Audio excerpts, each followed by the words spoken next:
Ăn không á. Nó chỉ tạp có tông Ăn gì đi nữa. bạn ăn lẩu ấy. Nhưng mà tạp có tông thì nó gần sống. Ăn lẩu rồi. Rồi hay ăn lẩu. Đây phải đá rồi. Ủa, nóng hết. Ngon rồi. Nóng. Chúng ta ăn lẩu rau. Vào trong bao giờ cũng nóng. Nóng sẽ cái nền tắc vừa đấy. Quay lên một giờ bỏ. Một giờ không? Ngon quá. Ăn hay rau lắm. Nè.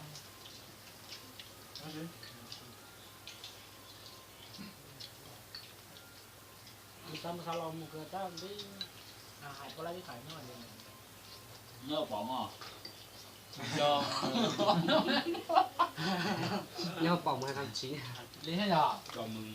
Điều Nhật Bản đó.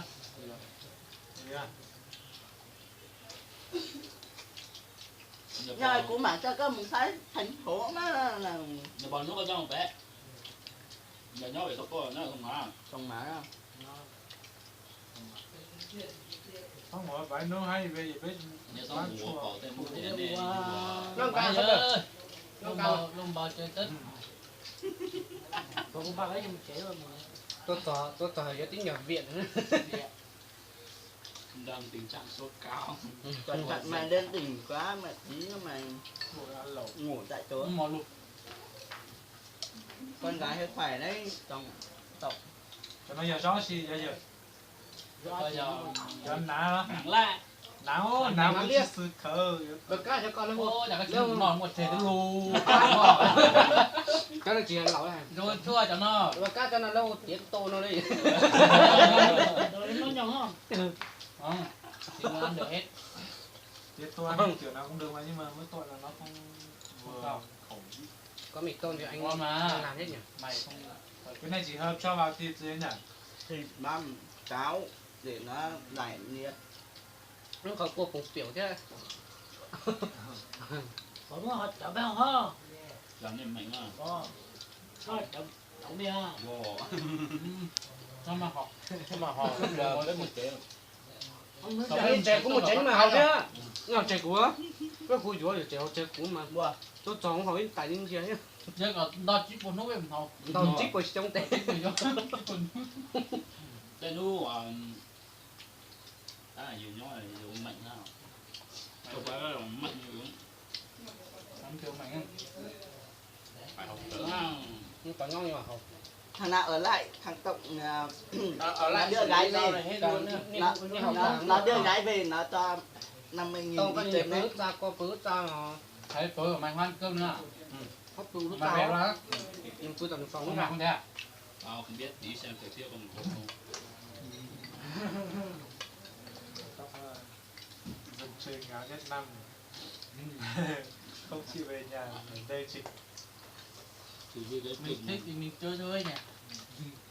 mình chơi chúng mình chúng mình có tỏ tù bé lên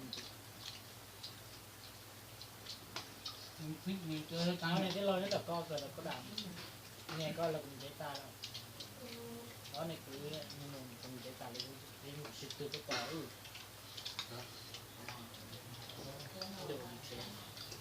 Ngày mình thật không là tốt tận không? giờ ngày đó mà mình sẽ làm rồi chúng ta sẽ làm món ta Hoài. mình sẽ bút về thôi Xa đấy. Chơi cơm ở nhà mày đó. 30 cây à? 60 cây. Có đi tầm 10 một tông. 40. Chưa Khương mẹ đến hồi 150 cây nữa. Chả có chừng một số học Không, mà nó chơi đi đi. được một đâu, nó đi một cây. Nó cũng chúng ta sẽ có bút về Nó khổ. Giờ đi đường tắt mà tao phải cứ ha tao ăn tôi chọn tôi chơi mòn ta. Không. Chưa. Nó lẩu à, nên chính đâu á. Ngỏ. Có cái phòng nó sư thì xoắn chả. khỏi môn này Có mà thích thì được cá. phụ mình bông này nhau chán nào Chứ đâu. Nó trên lầu xí hẳn luôn. Hôm nay mới hồi chả. Hôm nay hồi chả có huệ màu nữa. khỏi mỏng quá Đó là bánh sổ. à Chờ. dạ không đến không chợ ở tàu. Đang nói cái nhà là tạo huệ màu nó nhé. Nhau lên nhà.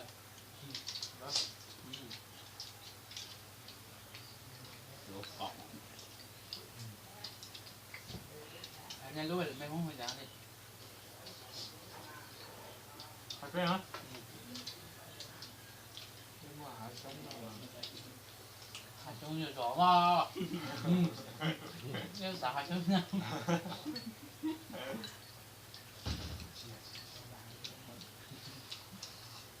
Người đi bóc vô xả lại được. Phải bé đấy không tới lắm. Nặng tì thì đồ mốc cũng nặng tì, 10 cây đồ mốc cũng 10 cây. Lúc tuổi như có chi nó hụt chào chứ không tới Cho thế ở chờ sông Mã đâu, dù tí thì tới sông Mã nữa. nhưng mà không như hụt chào Ai lùm mốt đi giờ sông Mã nó đấy lùm mốt. cái tuần chập ấy hồi một mì nó lại mà những tụi mốt tỏ này tại cái nhiều à Một mì mà do ở tụi nhỏ của điện đi biên có. cho phải là thuận cháu xin mà ít tụi thuận tụi trong Mà mình điện biên không? bởi tao công ảng để đu và bé sân lạc hồi một luôn hả sân lạc đến tỉnh nó không đến mùa tháng 3 thì nước trong thì đây nữa đến mưa thì tháng 6 thì đây đu Ô, nó tiền. Sao nó đào nó tiền. những cái tiền nó tao có tao không tỉnh này Ăn mỏ không càng cho xí tiền lòi quấy khó tan tốt rồi. Chả con này từ đó nó cắt đầu để tôi sai luôn. muốn đâu bắt tài ra hỏi bật điện đi có đâu à còn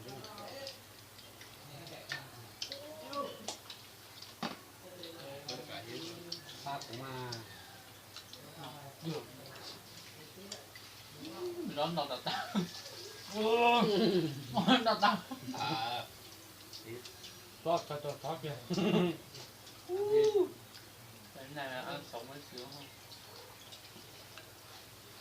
bây giờ có sử dụng Không nó bé tính rồi. lúc bây giờ nó những thừa thiếu phò cho nha 30 em mua phò cho mất nó nông dưới đó này còn là phải mới đỏ đỏ cũng là bằng nhưng mà nó được đỏ nó đỏ lên có một đỏ cái này rau đấy Còn lòng nó chơi. người ta bỏ tay luôn cho hai cây hành đấy thôi á riêng hai cây hành xa rồi chị Hồng mày lấy cả một nắm như này thoải mái còn nó cũng cho nó rải cũng nữa không chuyện đó mà mấy rải thật chúng ta phải sợ chiều kiểm tra của môn bà Kiều khai tàu nhất tổng tàu như cái tàu chứ là có cái bây giờ Phải không mình có đi giới thiệu lợi dụng. chiều mình học sản à chờ nhưng đã đi nhiều cái gì học vấn này gì không bạn đi Hãy chờ cuối lần. yêu nó là cái con ngồi rồi của 10 nghìn thì ra 5 triệu mình thực ra 627 mà tao bảo bà cân lại bà không cân bà đưa luôn cho tao 10.000 là xong rồi.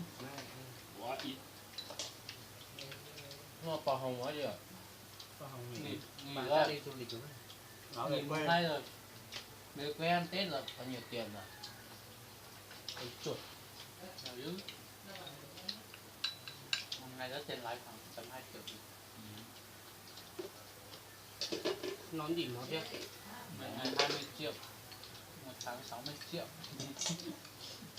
tao tính từ coi như mình lấy 30 triệu 45 40 triệu ấy 20 triệu tiền Đấy 40 triệu. hơn những hàng là tổ chức nhà nước rồi chứ 40 triệu bằng đi xuất khẩu lao động Nhật Bản. một ngày có lúc bà được 3 triệu có lúc được 2 triệu cho tính gốc à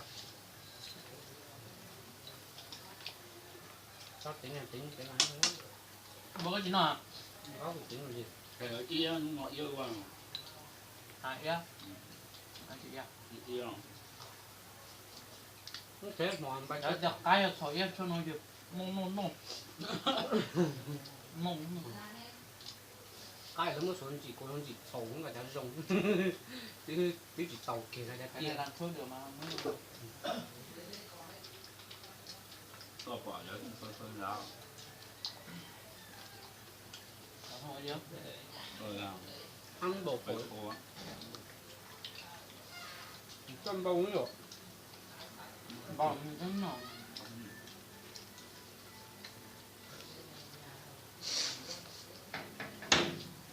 nhiều dầu quá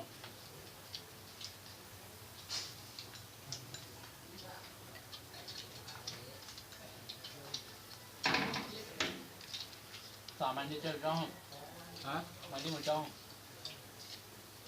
Các đội thành phần tạo đi thì phải to biết chứ Đúng rồi. Mày bảo làm mày. đóng Nhưng không anh câu ấy. tạo đi Anh câu đi làm việc ở sáng rồi anh câu bảo là anh trực 2020 ở sáng hóa ra đi chơi. hai đêm Người luôn ta còn đi chơi với gái. Về máy với ông ta.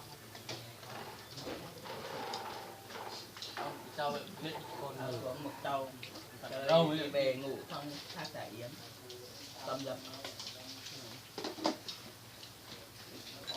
đi chơi lối chè dân gái chụp nhau ấy mà mày đi hết à Ôi ăn nhá. Nổi rồi. cái gì Cháu nó nóng tao rồi. người đi tao Mà không đi tao mà biết. cô cũng không đi giờ có ai đi không đi nó bảo nó hẹn gái thì quê Anh câu mình giỏi có yêu thải không hả? đi nó hẹn ai sao mà nó tính gì cơ có thằng bên thằng Uyên có trẻ con đuổi ít đuổi thằng Uyên ngon ngon là một cho những cái trúc tổ ruột kia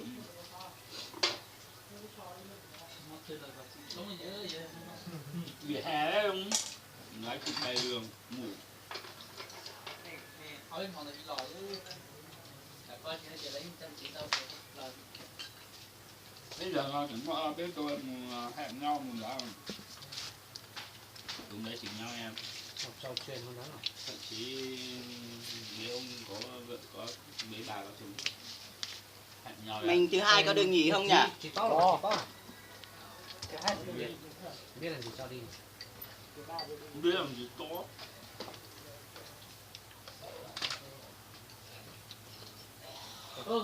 ta múa ơi nhỉ ngon chuột chế chứ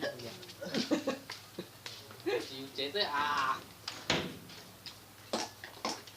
có cho có lưu đó hai nó nó từ đi như vậy nhưng chỉ sợ nó lấy còn bỏ còn đỡ Mua giấm nò gì. cọc vào trong tàu rồi Mua giấm nò.